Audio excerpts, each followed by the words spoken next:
Hello, Ann B here with freeze-dried food for travel and storage.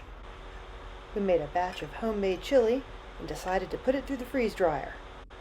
You'll notice that our batch does not include beans, and that's on purpose.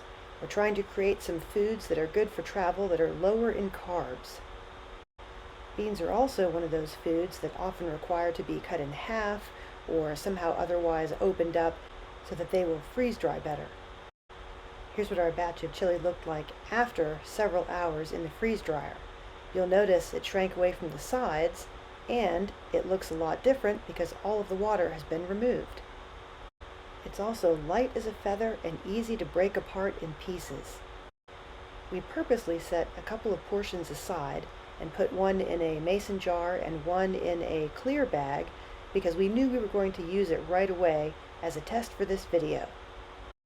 The meat and the vegetables were purposely cubed into small enough pieces which we had hoped would make them easier to rehydrate. You can see and hear how crispy and breakable that these pieces are. You definitely won't be backpacking these because they're just too delicate. I'm using my mason jar tool to open this because the seal is so tight. We made notes during the process of how much water was removed so that later we knew how much to add back. And of course, with something like chili, you can add as little or as much water as you want depending on how thick you like your chili mixture. It can be more soupy or it can be more thick, whichever way you like it.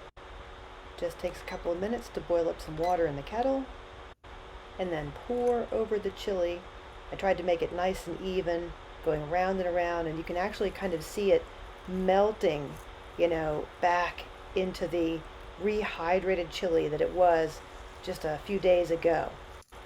I went into this knowing that the cubes of beef would take a lot longer to rehydrate than the onions and tomatoes and the sauce, but I was still a little bit surprised at how quickly the majority of the mixture came back.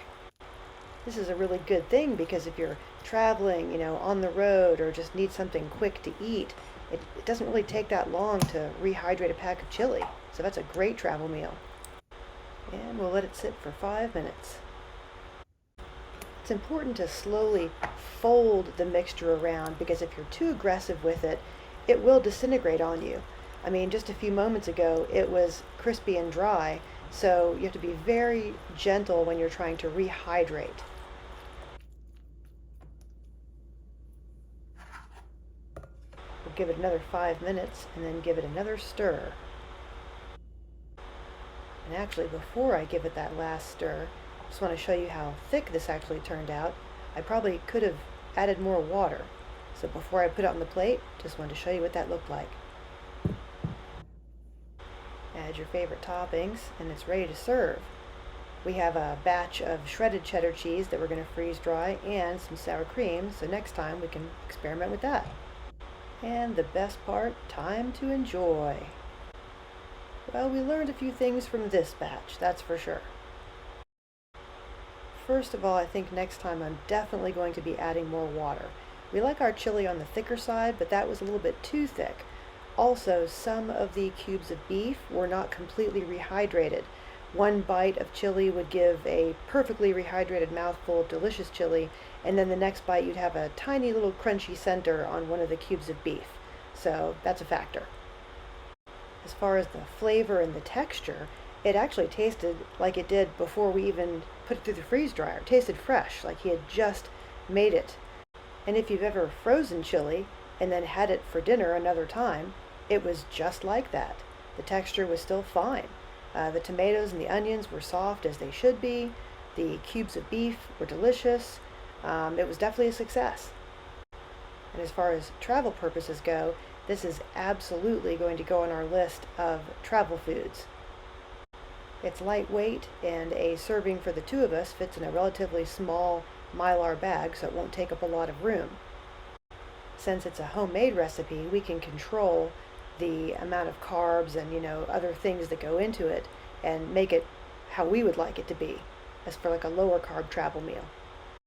As far as storage goes, we're going to do all the recommended steps, Mylar bags, oxygen absorbers, containers to keep it from crushing, protect it from light, heat, oxygen, moisture, all that good stuff. and I'm actually very curious to see how it holds up over the next few weeks and months, and we'll be doing some testing over the next several years to see how it works for long-term storage. So that's all for today. Once again, hope you found this interesting and informative, and please be sure to subscribe and share this with others who may find the information useful as well, and have a great rest of your day.